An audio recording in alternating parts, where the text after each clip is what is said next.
to South Carolina Republican Senator Lindsey Graham. Senator, let's start with the Iran question. It's been moved to Congress. Right. Are there enough votes there to get this amendment to the Iran deal? You know, I don't know. I hope so. I'd hate to be a Democrat defending the Sunset Clause. Under this agreement, after 15 years, the Iranians can do anything they want in terms of enrichment and reprocessing.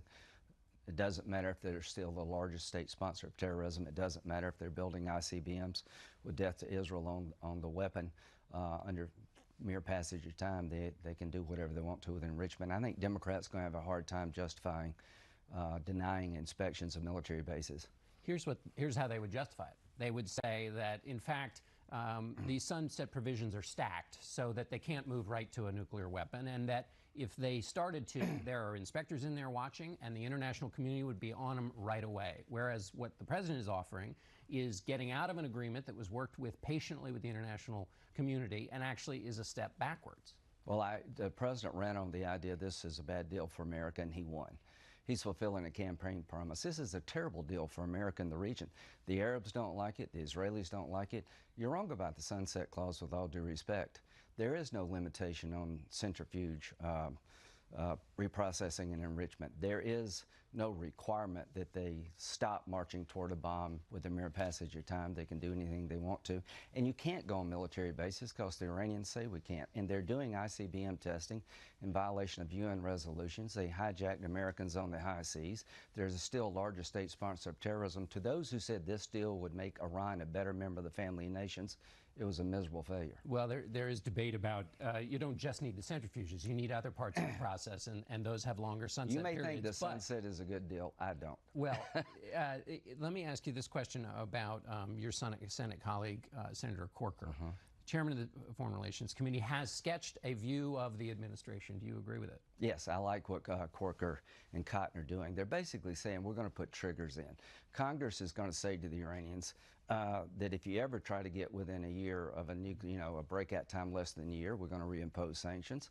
We're going to look at your missile program anew. We're going to make sure that we inspect any place.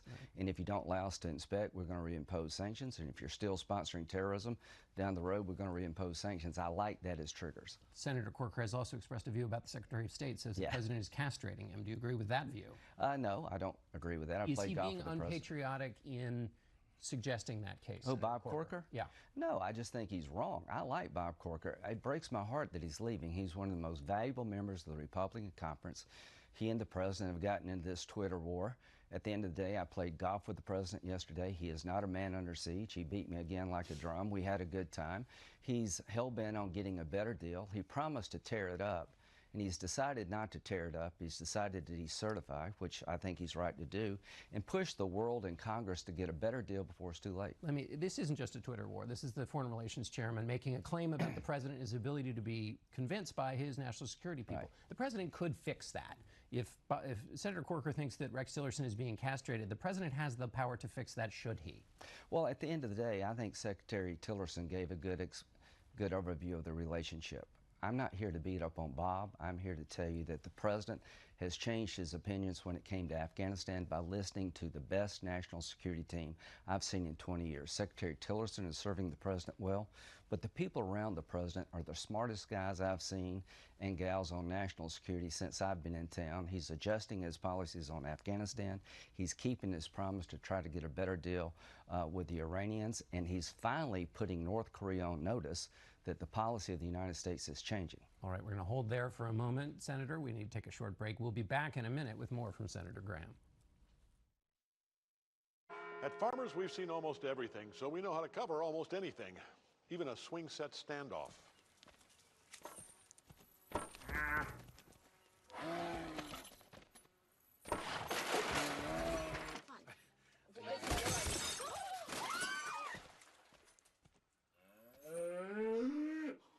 And we covered it. July 1st, 2015. Talk to farmers. We know a thing or two because we've seen a thing or two. We are farmers. Bum, bum, bum, bum, bum, bum. Retail, under pressure like never before. And it's connected technology that's moving companies forward fast. E-commerce, real-time inventory, virtual changing rooms. That's why retailers rely on Comcast Business to deliver consistent network speed across multiple locations. Every corporate office, warehouse, and store, near or far, covered. leaving every competitor, threat, and challenge outmaneuvered. Comcast Business, outmaneuver. And we're back with Senator Lindsey Graham. Senator, the president this week said he's not going to continue payments to insurance companies to help with people at the lower end of the income scale pay for their health insurance. A number of health organizations have come out and says Congress has to do something to fix this. Is Congress going to do something? Well, I hope that we can get a deal between Senator Alexander and Patty Murray that would allow us to continue the payments but get reform. But this is stopping payments to insurance companies. Aetna's had a 470% increase in their stock prices since the ACA, Cigna 480%, Humana 420%. The president is not going to continue to throw good money after bad, give $7 billion to insurance companies unless something changes about Obamacare that would justify it. But he did talk to Senator Alexander yesterday. He's encouraging him to get a bipartisan deal that would have some flexibility to Title I mandates for continuing payment. But it's got to be a good deal. The president's put a lot on Congress's plate. There's the question of the Dreamers. There's now this health care. There's Iran. You've got to get a budget passed in order to set up tax reform. Are you going to get tax reform done? Yeah, if we don't, we're dead. You're going to ask me about Bannon, so I'll just go ahead and ask myself. Steve Bannon, the president's so what's advisor. going on? It's a symptom of a greater problem. If we don't cut taxes and we don't eventually repeal and replace Obamacare, then we're going to lose across the board in the House in 2018, and all of my colleagues running in primaries in 2018 will probably get beat. It will be the end of Mitch McConnell as we know it. So this is a symptom of a greater problem. If we do cut taxes and we do repeal and replace Obamacare, it doesn't matter what Bannon do because we'll win. But Steve Bannon has said that Republicans should go to war against Mitch McConnell, that all y'all should get rid of him, and that should be the Republican rallying cry. Mitch McConnell's not our problem. Our problem is that we promised to repeal and replace Obamacare and we failed. We promised to cut taxes and we've yet to do it. If we're successful, Mitch McConnell's fine. If we're not, we're all in trouble. We lose our majority, and I think President Trump will not get reelected. Is Steve Bannon a big problem or a little problem in trying to get anything done? He's saying everything you're doing is going against the cause. He's a symptom of a problem.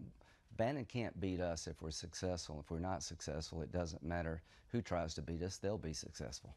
All right, Senator Graham, thanks for being with us, and we'll be back in a moment.